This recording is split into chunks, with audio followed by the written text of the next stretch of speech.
بعضې انسانان وایي طالبانو ورونو وایي اوس زمانه کې دا علوم عصري چې دی دا فرض نه دي دا وایي چې خلک له ځانه وایي چې فرض دي. څنګه فرض نه دي طالبانو ورونو؟ فرض دي که نه دي فرض؟ یو وارې به هغه ته ورسېږو بیا طالبانو له هغه نه وروسته هغه کوو.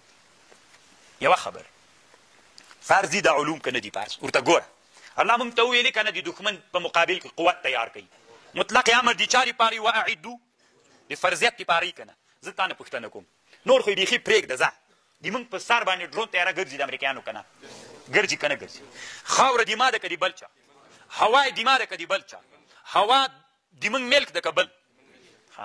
نو چې هوا د موږ ملک ده دفاع په موږ څوک ده؟ فرض ده. خو چې دفاع په موږ باندې فرض ده موږ د دفاع په چي باندې وکړو؟ په پرمختللو وسلو. دغه پرمختللې وسلې طالبانو چیرته جوړیږي او څوک یې جوړوي؟ د علوم عصریه والا خلک یې جوړوي، د علوم عصریه والا خلک یې جوړوي. نو موږ باندې فرض نن پاتې که نه؟ نو فرض نه چې موږ ځان خلاصوو چې الله ته ځان غاړه خلاص وکړو څه وخت؟ چې دغه علم چې دا وسله پې باندې جوړېږي دغه علم زده کړو. نو دغه علم مو چې زده کړو بیا مو څوک جوړ کړو؟ وسله مو چې جوړه کړله بیا مو تیاره له په ځانه ورکه کړله. نو چې ورکه مو کړله نو کوم شی چې په من فرض ده چې هغه دفاع ده هغه په چا جوړېده؟ په وسله. هغه وسله په چا زده کېده؟ د هغې وسلې پیدا کول په موږ فرض، دفاع په موږ فرض ده که نه؟ دفاع په چا کېږي؟ وسله پیدا کول څوک دي؟ وسله پیدا کول فرض دي. وسله جوړېږي په چا؟ په علم. نو موقوف علیه د واجبو؟ موقوف علیه د فرضو؟ فرض وي که نه؟ فرض وي که نه؟ مقدمه د واجبو؟ واجب. نو موقوف علیه نو طالبانو ورونو چې دفاع فرض شوله، وسله فرض شوله، وسله فرض شوله، د علم فرض نه ولې بیا نارې راوهي چې دا علم څوک ده؟ مباح د طالبانو، مباح نه وچ کلک فرض د طالبانو په اسلامي امت باندې.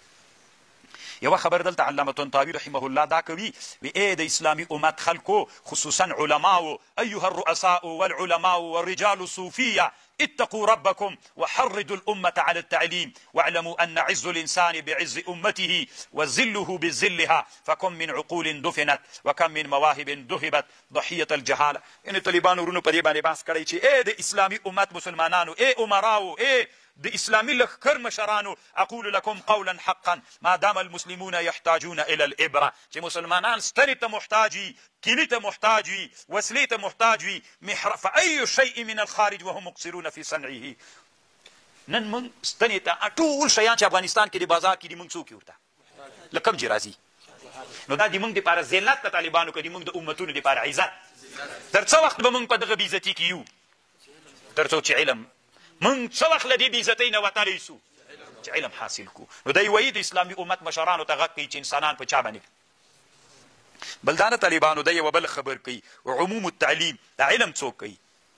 عام کوي. تاسو وایي قرآن ته غوږ ونیسئ، قرآن مفعول نه ده ذکر کړی. ایها المسلمون عمموا التعلیم واجعلوه على اساس متین فليكن التعلیم الاولى عاما ولتكن جمع، یعنی علم خاص کوي. تاسو وایي دې ته غوږ ونیسئ. الله عز وجل چې دا اول آیات را نازل کړي اقرأ باسم ربک خلق اقرأ دا قلم باندې خبره وکړه چې تاسې لیکل وکئ.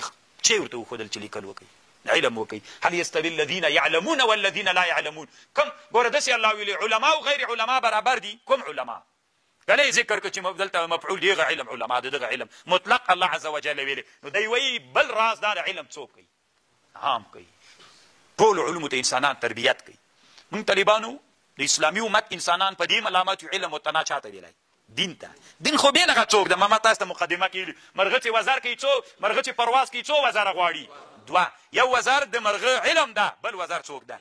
دین د طالبانو. موږ ته نه دین وزر ورپرېښی ده، کمونستانو ملحدینو هغوی ته نه د چا وزر ورپرېښی ده؟ د علم وزر. بل څوک کوي؟ او بل دا د طالبانو درېیمه خبر یې دا کړې وي تاسې په دې باندې یو فکر وکئ وایي دا علم چې ناقص وي دا مؤدي للاختلال ګرځېږي.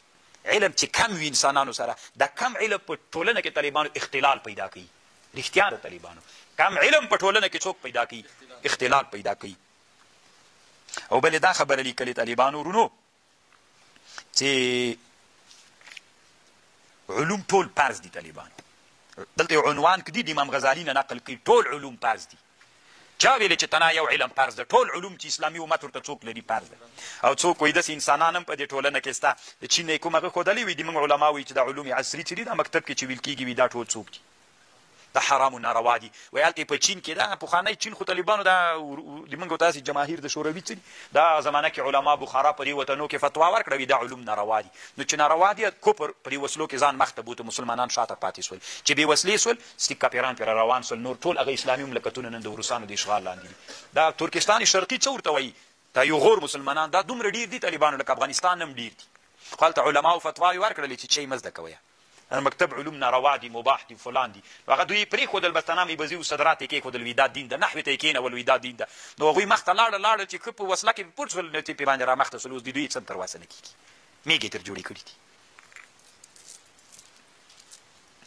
بله ورځ څومره وخت مخکې د بنګلادیش نه یو عالم علما راغلي وو نو ما ورته ویلي دا مظاهره چې وسوله دا نظام مو چې ونړاو څه ګټه مو وسوله که نه وایي دومره ګټه وسوله چې یو څه علما د زندان نه راخلاص شول مې خو وسلې ته به مخ کړی و ډیپو مپو ته به مظاهره کې ځان رسولي وی وسله باندې موږ بیخي پوهېږو نه په ټوپک بیخي نه پوهېږو چې څنګه هغه کېږي څنګه کېږي موږ په دې نه پوهېږو ښه د اسلام جذبه شته پکې خو طالبانو نه پوهېږي نو ته څه فکر کوې چې دا اسلامي امت به مخته لاړ شي طالبانو یو خو وایي دی یوه خبر کړی چې نن عصر کې د اسلامي امت د مسلمانانو یا د اسلامي امت د رهبرانو په دې جنجال ده چې دا علم روا ده که ناروا ده مباح ده که فرض ده مستحب ده که غیر مستحب ده دی وایي ټول انسانان نن په دې باندې لګیا دي دا ټول اختلافات لري که علم ته کار ووایي ټول هغه علومو ته انسانیت ورته څوک لري دین خو مو دین ده دا خو اصل ده دا خو به خود زده کوو په ټولو به یې زده کوو مکتب ته هم باید واروړو خو علوم هم ټول باید څنګه کوو دی وایي طالبانو ورونو وایي سخته مې طبیعت خراب سو دی وایي سخت مې طبیعت خراب سو وقد جاء في الجرائد منذ ايام يوليه سنه 1920 کال له 1900 کاله مخکې طالبانو چې 1990 کال 20 یو سلو نه اوس څوم ده 25 ده نو چې 25 د اصل نه پوره کېږي که نه 98 کاله مخکې 98 کاله مخکې طالبانو وایي په خبر کې راغلل چې ان ملک الافغان اقفل مدارس البنات 100 کاله مخکې افغانستان کې چې انګلیسي استعمار سوی طالبانو د جنکۍ مدرسې او مکتبونه بند سوي دي هلته هم داسې جنجال پېښ سوی لکه دا اوس چې هلته دا پیښه راغلې ده وی د بادشاه نه غوښتنه دنیاوالو وکړه چې ولې د مکتبونه بند دي ویلې لأن علماء الدین حرموا تعلیمهن حتی هغه وخت کې د افغانستان علماو بادشاه ته فتوا ورکړې امان الله خان ته وی بند کړه بیا طالبانو د جنجال ډېر وخت دوام کړی بیا دنیا کې دوه لویې مدرسې ولې هغه زمانه کې یو ازهر و یو جامع دارالعلوم دیوبند حتى استفتى علماء الأزهر وعلماء الهند فأفتوا بتعليمهن ففتحوا المدارس كرة أخرى كل ذلك لقصور التعليم الديني في بلاد الإسلام وعكوفهم على علم خاص دي وجنة طالبانو ښکاري درته که نه 100 کاله مخکې دا خبر کوي اسلامي امت ته چې جنجال پې تیر سو طالبانو بېرته هم بیا خلاص ویل دوه دیني مدارسو نه افغانانو استفتاح غوښتې بېرته بیا خلاصې سوي دي نو دی طالبانو ډېر ځورېږي دې حالاتو ته ډېر ځورېږي او افغانانو ته په دې ډېر غصه ده چې افغانان ولې معادن ولې نه راباسئ تاسې باید اول قوت پیدا کوي اقتصاد مو قوي سي ډېر ښه الله در هغه وخت کې نوی افغانستان د انګلیس له استعمار نه خلاص سوی ده نو الله عز وجل دې موږ په حال رحم وکړي